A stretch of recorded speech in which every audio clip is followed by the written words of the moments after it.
that word control is the key one there, right? We spend a lot of time focused on what technology does. What we should really focus on is who it does it for and who it does it to.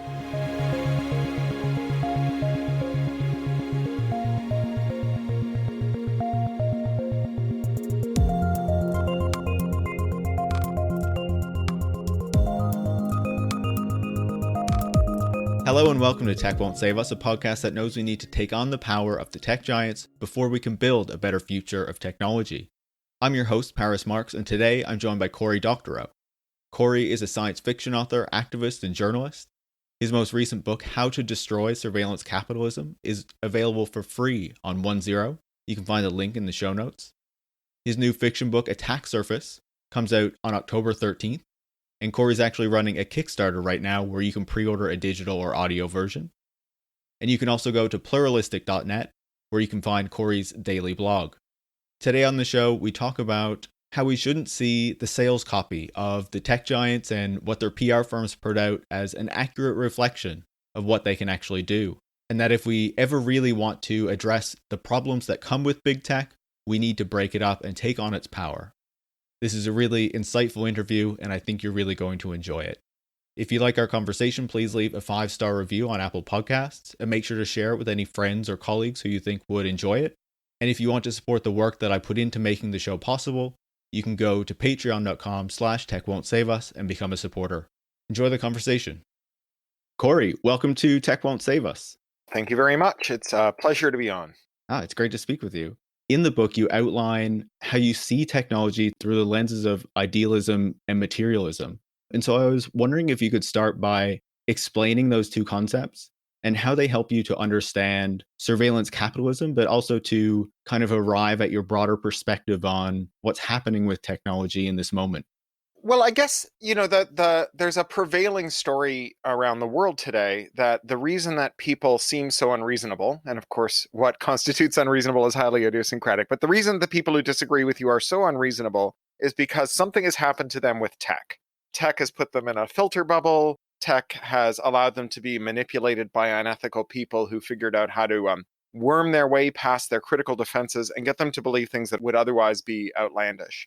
And certainly there's some really outlandish things that people believe that are difficult to understand why they would believe them, right? Like the resurgence of belief in a flat earth, for example, is a very strange thing in a moment in which, people see the curvature of the earth not all that infrequently. And so there is definitely something going on that is causing people to fracture not just in what they believe, but also if you ever argued with someone you disagree with, you've probably noticed that we've stopped agreeing on how we know whether something is true.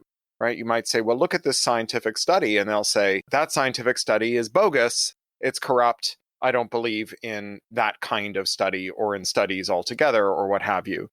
And if we're going to understand where this comes from, we kind of have two choices, right? We can either say that the reason that these ideas are spreading now is because the people who are promulgating them are really good at convincing people, maybe because they've got these technological assists in the form of persuasive technology.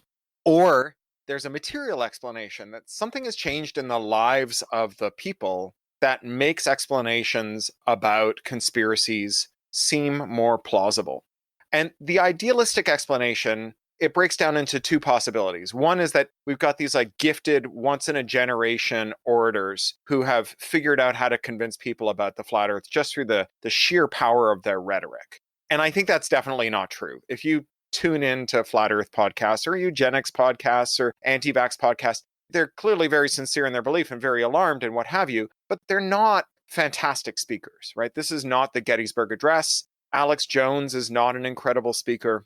And so I think that the next possibility that we have to dispense with is whether it's just normal, mediocre people who believe stupid things, but they somehow got their hands on this super weapon that allows them to persuade other people. And, the short version of that is Facebook developed a mind control ray to help them sell fidget spinners, and then Cambridge Analytica used it to make your uncle racist. And I think that the source for that belief, the best evidence we have for how good Facebook's persuasive tools are, or Google's, or any of the other ad tech persuasive tools are, is the companies themselves.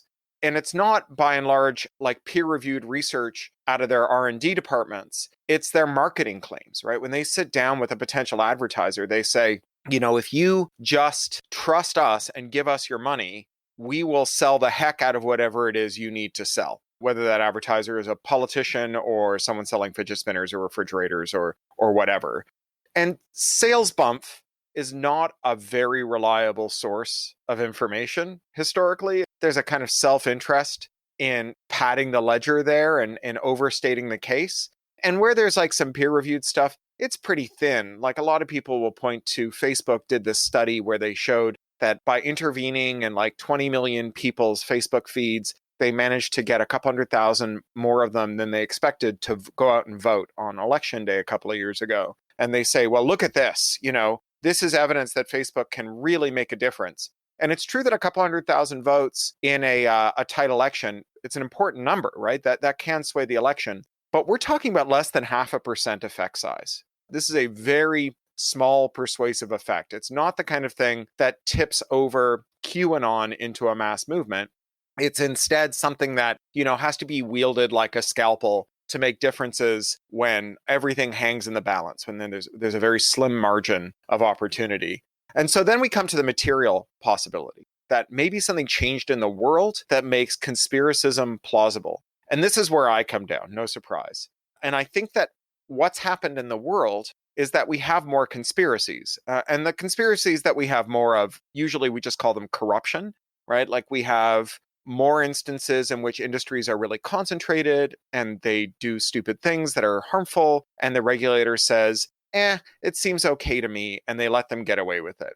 And, there's a lot of times that has happened in pretty recent history, the Boeing 737 MAX and the spread of OxyContin and the opioid epidemic. And, we see regulators being less and less trustworthy and more in the tank for special interests, usually the industries they're regulating, but sometimes political authorities. So, one day, a couple of weeks ago, the CDC got out of bed and said, I guess nobody should get tested for coronavirus anymore, and put out official warnings saying, even if you've been exposed to someone who has tested positive for coronavirus, you don't need a test unless your state tells you to.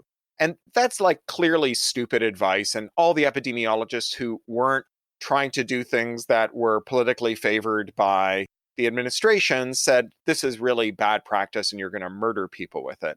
And that's the thing, is that bad corporate conduct and bad regulatory outcomes, like they really traumatize people. People die as a result of them. The opioid epidemic killed more Americans than died in the Vietnam War. And so if you've been traumatized by a conspiracy, and your takeaway from that is that the way that we know what's true is no longer trustworthy. You can't just like read the studies or listen to the experts who've parsed through the studies to tell you which ones are more reliable. Then you are in a kind of void where you know that bad policy can kill you or traumatize you or kill the people you love, but you also don't know how to figure out what's true or not.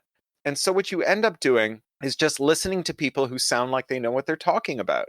And we go from kind of the rule of law, where we have the scientific method and we have a process and we have a regulator and they are neutral and they have to recuse themselves if they have a conflict of interest, and they have a process for rethinking their outcomes if there's new evidence that comes to light. And we go to the rule of man, right? We go to I believe the people who say the things that sound true to me. And, I had an argument with a really beloved relative a couple of weeks ago who thinks that coronavirus is a hoax. And at the end of this argument, they ended it by saying, you have your truth and I have mine. And that's where we land if we believe in material circumstances as the cause of this. And of course, one of the industries that's very concentrated and one of the industries that really harms people because its regulators are asleep at the switch is tech. Tech is the source of enormous trouble for us. It's just not mind control that makes tech dangerous to us. It's industrial concentration and a lack of regulatory oversight that makes tech dangerous to us. I think it's a really compelling point. And, what you described there really shows the potential damage that it can have, especially when you talk about the COVID-19 pandemic, because it's not something where, there are two different truths. There is a very particular truth that people need to understand. And, going back to what you said about the sales copy and using that as kind of the measure of what these technologies can actually do, I think one of the real values of the book is that you challenge this notion that more data is always better, because even though there's this growing backlash to big tech and to data capture in particular, I feel like some people still feel that sacrificing their data, is necessary to have some good tech tools, right? But your argument shows us that isn't necessarily true. The sales pitch about the power of collecting all of this data isn't as true as they make it seem. So, what does that mean for how we should understand the role of data, and what possibilities does it hold for how we should think about, how data should be handled in the future? I think that there's like two different ways that we need to talk about this, right? One is we can ask ourselves what the companies can do with data.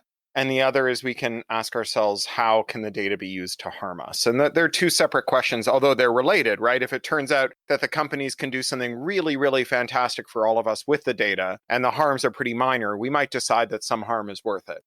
You could imagine very large or very small values for either of those, right? That maybe the data causes no harm and is really useful, or maybe the data is really harmful and not very useful. And so let's pick apart those two questions.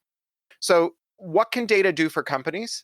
Well, one of the things that the data does for companies is it gives them a story to tell to investors and analysts and shareholders and potential rivals that are newly entering the market about why their dominance will be perpetual and why you shouldn't even bother trying to unseat them, right? We have 20 years worth of data on people's behavior. You will never catch up with us. Don't even bother trying. When we make an insulting acquisition offer to your nascent competitor, you should just accept it, because without our data trove, you're not going to be able to do anything comparable to what we've done. And I think that that is a very dubious proposition. There's definitely things where having a really big data set can help. Clearly, like training a speech recognition model, having a lot of speech is better than having less speech. Same with like a facial recognition model. But for things like prediction or targeting, knowing where I was 20 years ago or what I searched for 20 years ago is a very, very narrow value to firms, right?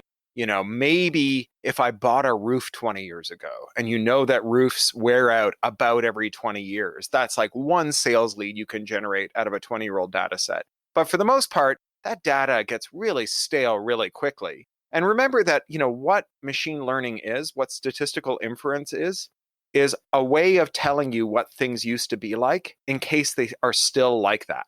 When you type some words into your phone's keyboard and it tells you some words that it thinks you might want to type next, what it's really saying is, if you are still typing in the manner to which you are accustomed to typing, if you are still wanting to follow this word with that word the way you have done before, then I'm here for you. I'm ready. I've got a prediction. So it only works if the future is like the past. And a lot of the future is like the past, but not all of the future is like the past.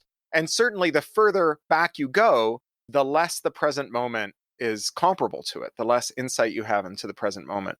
There's also some other ways in which data has fewer marginal returns. Like if you think about Netflix and its giant databases of what people watch, people who like this show also like that show, the new value that they get from one extra viewer is pretty small, right? The model doesn't get much better as you throw more data at it, at least not at the individual aggregate level. And so if we can imagine that there's like a good enough level, then a rival to Netflix might be able to spin up a recommendation engine pretty quickly, right? And that the advantage that Netflix has as a result of its data repository be pretty small. And the competitor catches up very quickly, because doubling the size of a small data set will make the model much smarter.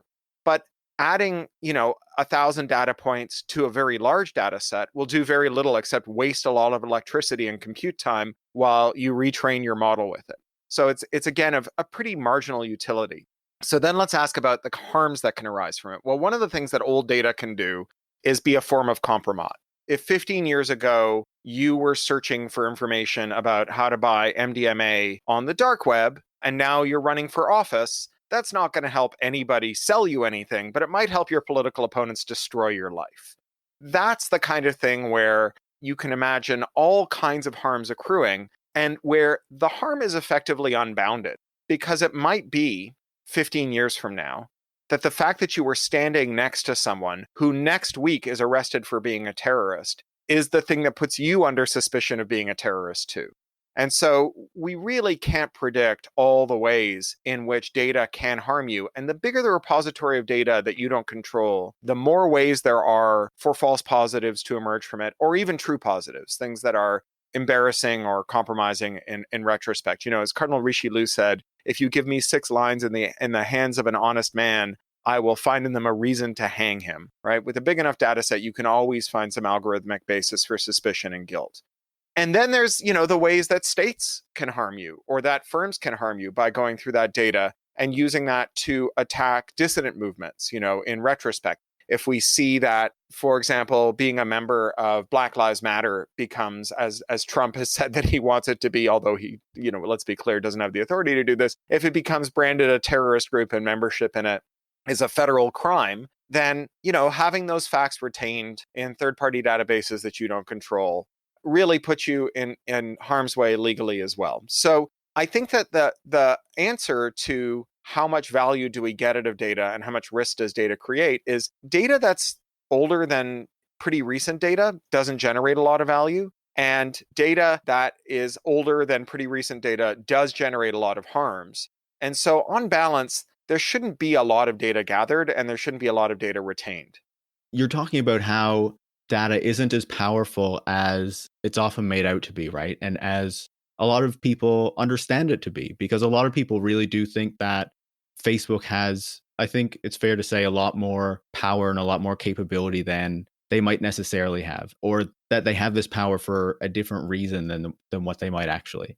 And so I wonder, do you think that part of the reason people think that these tech companies or this use of data or these platforms can, say, control people's minds or kind of direct their actions or change the way they think is because a lot of people don't necessarily understand how these technological systems work? And so they can seem almost like magic. And if they're told that these platforms or whatever are doing these really negative things or have these really big capabilities, then it just seems natural to believe that. It's pretty clear from the history of the advertising industry that the one thing that the advertising industry is really, really good at is convincing people that they're really, really good at their job. They're not actually very good at their job, but they're really good at convincing people they're good at their job. And so I think that was one of the explanations that wasn't in your list. Do people believe that tech is very persuasive?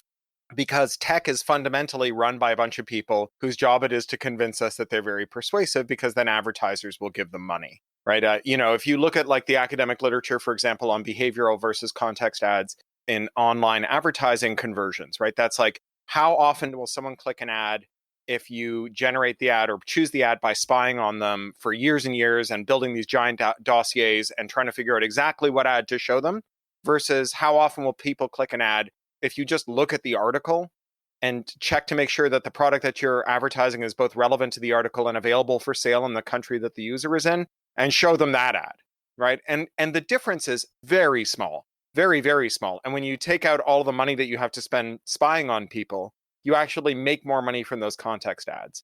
And so there's this like giant weird scam right now where people pay for snake oil. Advertisers are paying because they believe behavioral ads will sell their products better. And the empirical outcome is that they just don't, right? That they're like pretty much neck and neck. And when you take away the overheads and also the social harms that arise from continuous mass surveillance, they're really, really close. They're pretty much the same thing.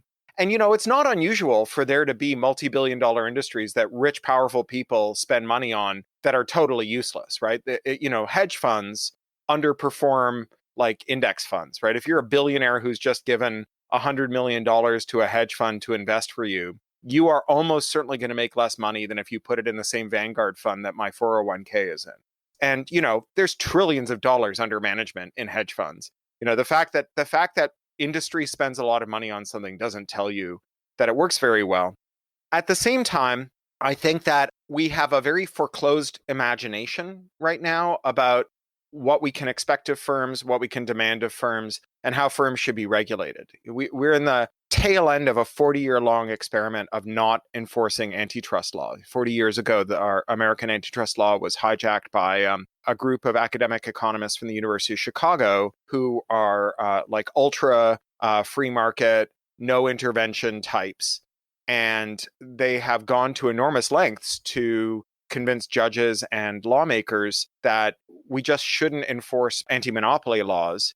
And so without the possibility of talking about market concentration, when we talk about harms, when we say like, oh, is the reason that we all believe the same wrong thing because we all use the same search engine that just accidentally or deliberately gives us the same wrong answer, and no one even thinks to try a second source for it because the market has become so concentrated that searching is synonymous with that search engine.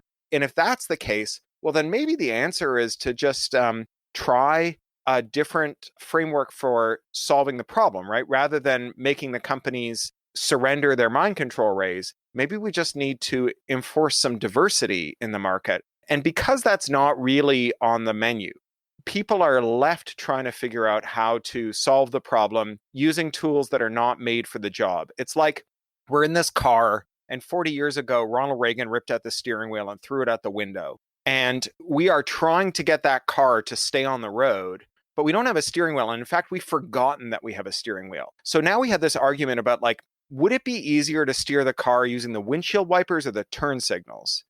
And, like you could imagine a little bit of drag being introduced by the windshield wipers, but it's never going to be as effective as having the steering wheel.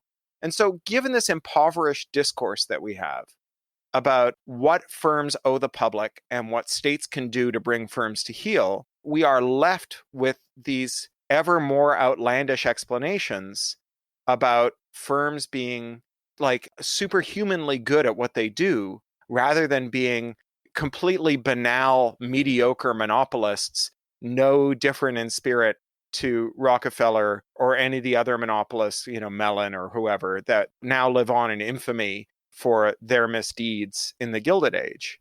Yeah, that's a fantastic point. And obviously there is this growing movement for and discussion about breaking up the tech companies or, enforcing antitrust legislation against them in some way, shape, or form. And I wanted to ask you because, as we're having this conversation, there are growing tensions between the United States and China. And part of that is resulting in the United States trying to ban TikTok or WeChat, or at least have them, in the case of TikTok, have it acquired by an American company or part of it by an American company. And do you think what we're seeing in how the United States is responding here and potentially trying to kind of break its own tech companies away or its own tech industry away from what's happening in China, do you think that potentially, sets up the US government to see domestic tech monopolies as something that's in the national interest as they're kind of competing with Chinese tech firms and maybe tech firms from other countries in the future?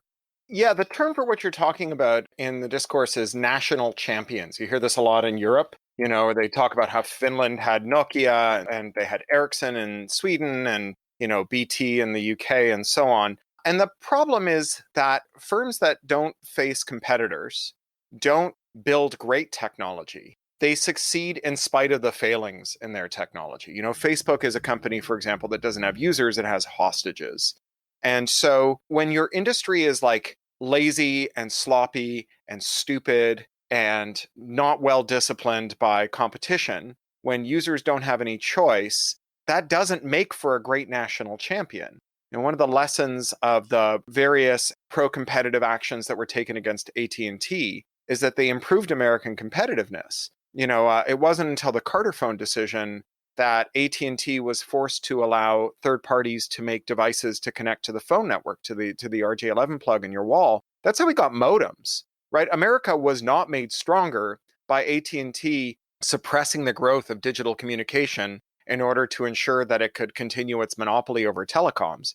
America was made weaker, right? The strength that America got out of taking AT&T's hands off the steering wheel of industry was this, incredible upswelling of innovation and new industry that made it a global leader, right? It's true that tech companies do project soft power around the world. Facebook is under US jurisdiction. I mean, the reason that the Beltway consensus is that TikTok is scary and that the Chinese government probably raids its data repositories as part of both its domestic and international surveillance apparatus is that's exactly what US companies have done to them by the US surveillance apparatus.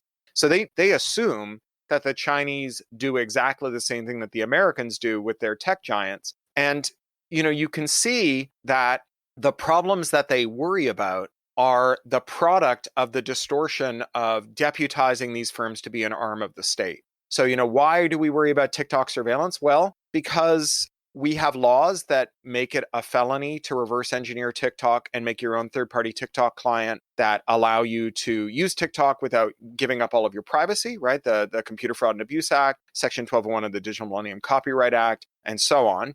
And because we have no laws that prevent TikTok from abusing our data. We don't have a national privacy law with a private right of action. And the reason for that is that the US government doesn't want to put its own tech industry in shackles.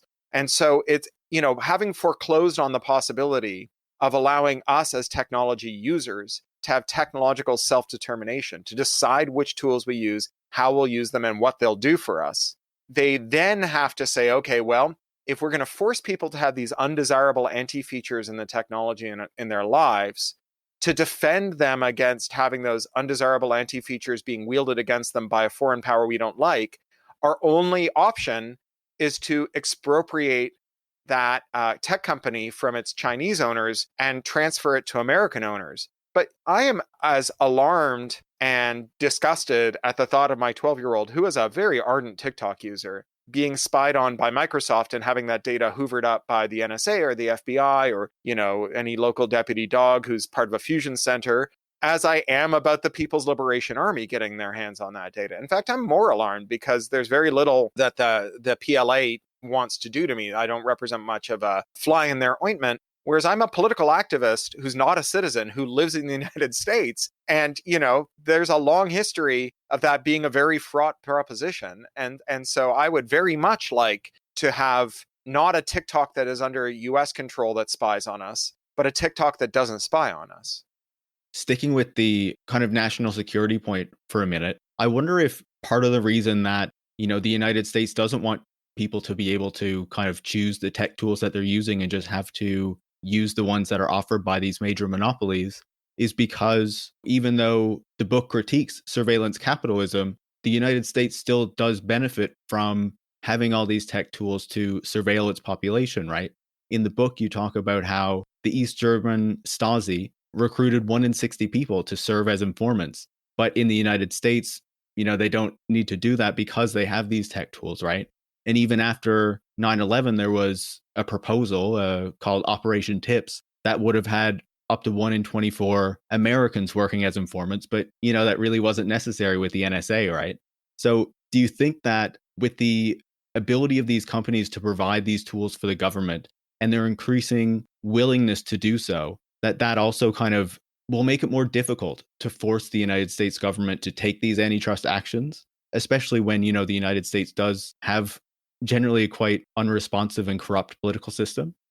If you look at the actual mechanisms by which mass surveillance is accomplished, the efficiencies that allow mass surveillance are all in the form of these public-private partnerships where the data is accumulated by private firms who actually make money doing so, usually by charging us. So every time you pay your mobile phone bill or your cable bill, you are paying to have data gathered on you.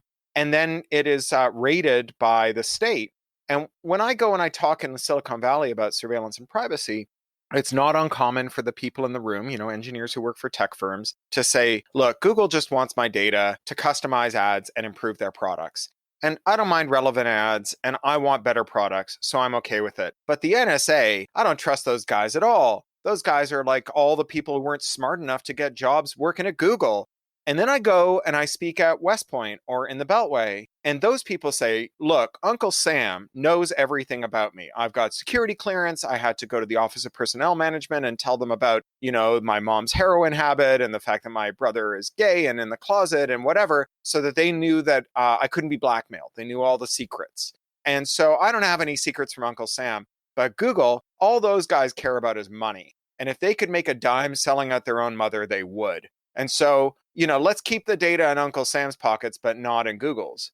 When you look at how Google and other tech companies that rely on surveillance are able to get away with conduct that is plainly deceptive, right? They lie to their regulators about what they're going to gather. They lie to us about what they're going to do with it. And they dissemble in public about what it's used for. So it's deceptive, it's coercive, And it puts us all to risk. We have these data breaches that result in really untold harm. And you ask yourself, why is it that the state doesn't intervene to curb this conduct? The answer is in part that these firms have very powerful stakeholders within the state.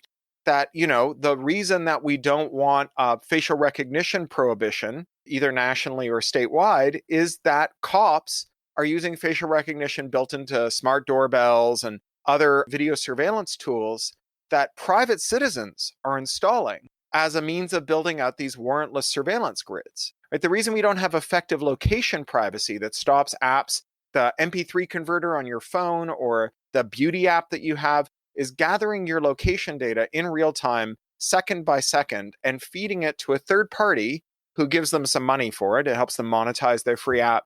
And then they gather all that data and sell it to law enforcement. So ICE and Customs and Immigration and the DOJ, they're major customers for this location data.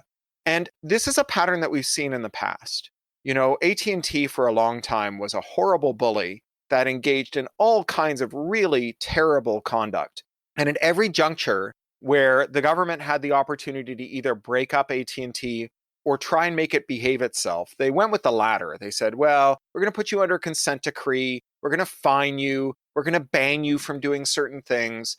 And all AT&T took away from that is, the old saying that a fine is a price, that the cost of doing business incorporates the cost of these fines or these sanctions. And provided the profit is higher than the estimated fine, they're okay with it. And by the 1950s, that attitude had been the source of so much mischief that the DOJ stood ready to break up AT&T. But AT&T wasn't broken up until 1982. And the reason they got a 30-year stay of execution is that the Pentagon intervened on their behalf and said, we have come to rely so heavily on AT&T to prosecute the war in Korea that we can't afford to have them broken up. It's a matter of national security. When there are things that need to be done by the state, and don't want to say that I think occupying Korea was the thing the US government needed to do, but when there are things that legitimately the state needs to do, when they find giant monopolists and deputize them to do it, rather than developing the state capacity to do it themselves, then the state can no longer afford to have the giant monopolist disciplined to the point that they can no longer perform that state-like duty.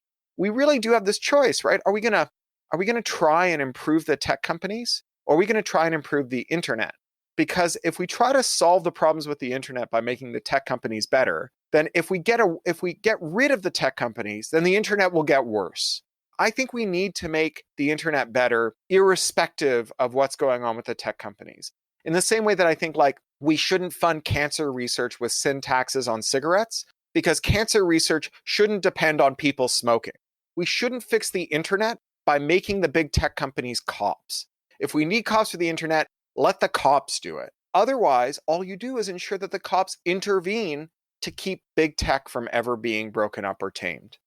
Yeah, I think that's an essential point. And it's one of the major things that I took away from reading the book, because obviously there is this, growing push now to get the big tech companies to kind of clean up their act a little bit instead of necessarily breaking them up. And you kind of argue that you can't really do both, right? It needs to be one or the other. If you enforce these new regulations or these new kind of rules to try to clean up the platform, then you're giving these platforms more power and more of a reason to exist in the first place. Whereas if you just break them up, then we can start to solve those problems in that way, right? Yeah, and not just break them up, but prevent them from getting bigger, right? If we're gonna tell them they can't merge with major competitors, one of the things that often happens when you see anti-competitive mergers is companies say, well, we are essential to the nation in this way, and we're not doing as good a job of it as we could. Let us buy this major competitor. Let us merge with this major competitor, and we will deliver more value to the nation. And so what we don't want to do is put a floor underneath how small one of these companies can be. Because even if you think that we don't have to break them up, right? Even if you think that we will someday just have competition, naturally occurring competition, that unthrones them, that does to Google what Google did to Yahoo. We can't afford to have Google be a part of our state if we're expecting that in the future they will be dethroned the way Yahoo was. Imagine if Yahoo was delivering all of the classroom services to everyone doing remote education during the pandemic. And then Yahoo was mismanaged as badly as it was and ended up on the brink of bankruptcy, selling for pennies on the dollar to Verizon, right? That is not what we want our critical classroom infrastructure to be grounded in. Something as large as the distance education platform for a nation, if not the planet, should not be in private hands. And it should certainly not be in one set of private hands. Yeah. And I want to note, like, some of my questions are kind of asking how you think this antitrust would work, or, how to get past, potentially the state trying to get in the way of it or not wanting to do it. But I actually very much, support the notion and what people who are fighting for competition, legislation, antitrust action are trying to achieve, right? Because I think it is really important, and it is part of the way that we take that power back from these companies and make them serve public goals instead of increasing their power and their profits and increasing shareholder value and things like that. You're putting your finger on something important here, which is that, as Larry Lessig says, there's four ways that we change the world, right? There are four directions that the world moves in. Code, things that are technologically possible. Law, things that are legal or illegal. Markets, things that are profitable or unprofitable. And norms, things that are socially acceptable or not socially acceptable. And they all interrelate to one another, right? Like, we are not going to get legal reform to antitrust unless there is a sense in the public that we have a problem with monopoly. And when we have that sense, then antitrust laws and toughening up antitrust laws will become easier in the same way that, it was in the Gilded Age, right? The Sherman Act and the Clayton Act, the original antitrust laws in the US, it was 20 years after they were passed that they were finally enforced. And what happened in the interim was not a legal shift, it was a normative shift. They had the laws, but they didn't have the outrage. And so the outrage is part of the story. When people say, how do you get from being angry about this to changing it? Step one is get angry about it. Because if it matters to you, then it will matter to the political classes. Then entrepreneurs will see that there is a market there to serve. Then technologists will see that there are tools that need to be made, that there is an audience for new technological breakthroughs. And all of that is in service to a world in which we do have more competition. When I look at some of the arguments, I feel like it's kind of heralding back to the golden age of capitalism that ran from about the 1950s to the 1970s, right? Where there was this significant growth where labor got a bigger share of the pie and was actually able to enjoy more of the benefits of capitalism and growth than they have for, say, the past 40 years, right? And I worry that looking back at that period and saying, if we break up these big tech companies and these other monopolies in other sectors of the economy, that we're going to return to this good period. Going back to what you said about materialism, it kind of misses this point that there were very specific material conditions that made that possible, right? Which are not the same material conditions that we're dealing with today. And so I wonder if part of the response to big tech's power and their monopolies right now is not just to break them up, but really needing to look at the way that they operate and whether even like when they are broken up, just because of like the profitability motives and all these things, can we still, ensure that they're serving the public good? Or do we ultimately need to look at, ways that we can try to develop ways of making technology or having technology work that kind of go beyond capitalism, that have more worker control, community ownership, and things like that? The 30 years you're talking about, those post-war years, they call that time, in French, they call it les 30 glorieuses, the 30 glorious years. And it's true that there were some unique circumstances, right? We had just emerged from a war. The debt to asset ratio in most economies was better than it's ever been. I mean, if you think about what happened during the war, there was massive government spending to put people to work making munitions. And there was, nothing to buy because there was rationing. And so after the war, people had like a lot of what they call dry powder, right? They had a lot of money in the bank to spend and a lot of capacity in the economy, right? There are a lot of people coming back who could be put to work and a lot of new technologies. And there was a lot of stuff to do, right? We had to rebuild Europe. We had to rebuild Asia. We had to fix all the buildings that had been falling down. I remember when I lived in East London, I had a friend who came by and we walked around and he said, the first time I walked through this neighborhood, I was with a friend who every time we passed a giant parking garage, He said, of course, that was bombed by the Nazis. And he said, did Hitler drop parking garages on East London? But there was all of this work to do. There were buildings to build. There was stuff that needed to be done. There were workers to do it. And there was a willingness to spend to make it happen. There was a sense of shared purpose and urgency. And I think that we do have a lot of those circumstances again, right? That we are entering a period in which we are going to be in a crisis that will require massive spending. Like, just if you think about the scale of the challenge on our horizon, we're probably going to have to relocate most coastal cities like 20 kilometers inland, or at least significantly uphill, right? In the world, right? That's like just one of the challenges. We will probably have multiple pandemics because climate change is going to drive organisms and their parasites into new places where there's no resistance to the parasites and no predators for the organisms. And so we'll have lots more pandemics. We are going to have not just social unrest, which is a thing that, we can or can't do something about. We might be able to avert that through good responsive politics, but we are going to have massive numbers of refugees as their homes are burned or flooded or rendered uninhabitable because of extended periods of heat. Here in Southern California, we're going to hit 44 degrees centigrade each day this weekend.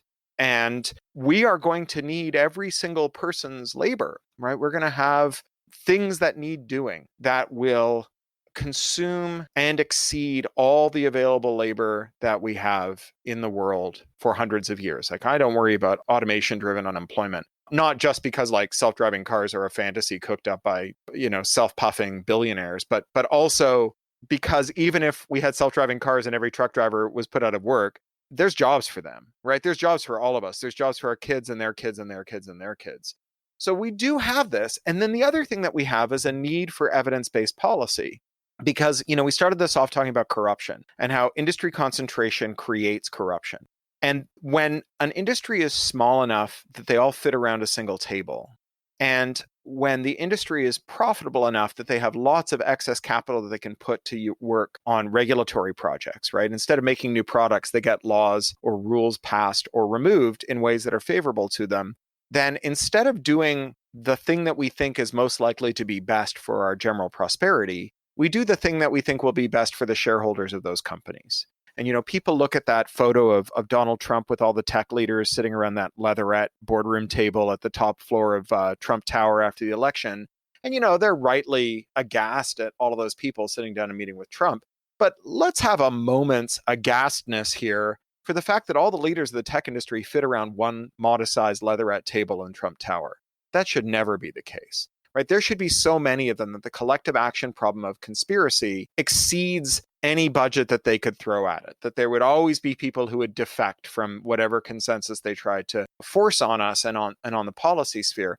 And we have never been in more dire need of evidence-based policy than today. We need to do stuff about the coronavirus crisis and the climate emergency. And we need it to be grounded in what we think is right based on the best evidence we can gather and the best analysis we can perform on it, irrespective of the priorities of shareholders of major firms. And we are so clearly not doing that on either score. And the major reason for that is because we're not living in the 30 glorious years, because our firms are absolutely able to both nominate their referees for industry and then control them once they're in industry. I mean, you're calling me from Canada, source of the SNC-Lavalin crisis. I'm speaking to you from the United States, source of innumerable crises, but, most recently the crisis about the access to, I can never pronounce it right, remdesivir, the Gilead drug that was produced at public expense that might have a significant effect on recuperation from coronavirus, that cost $8 a dose to manufacture and that they're going to charge $3,000 a dose for. We absolutely must have a transformation in our policy making from the parochial to the evidence-based. And we're running out of time for it. And breaking up monopolies is a critical piece of that. Our priorities have to be public priorities, not parochial ones. And the only way we get there is to restore the spirit of the 30 glorious years, to restore a moment of pluralism where we go where the evidence takes us. And we can do it, right? If you're sitting there thinking, oh, we'll never do that, they'll never understand the intense technical questions, how could they ever answer them? Consider the fact that you are not dead of listeria. right? Consider how easy it is to be dead of listeria and the fact that there isn't a single microbiologist in your parliament or Congress. And yet they were able to make evidence-based policy, and you are not dead of listeria. The roof over your head hasn't fallen in. People build buildings whose roofs fall in all the time. The reason that the roofs don't fall in anymore is because we figured out the best answer to hard technical questions. And we did it not by favoring shareholders, but by favoring evidence. We can do it. We have done it. We're not the remnants of a fallen civilization that has forgotten how to make good policy. There are people alive today who made those policies, and we can do it again. I wanted to end by asking you one more thing, Cory. Obviously, you write and think a lot about technology, both in your nonfiction work and in your fiction. And part of the goal of this podcast is also to think about the future and what technology is going to look like in the future. And so you've talked about, how we need to take on these tech monopolies. But do you have a vision for what you think technology and technological development should look like in the future, where it serves our collective goals and our public goals to really serve the good of everyone? So here's what I think the major difference could be. It's interoperability. Because right now, everything is a take it or leave it offer, right? If you want Facebook, you have to take the surveillance. If you want Apple, you have to take the lock-in. You don't get to pick and choose which parts of it you like.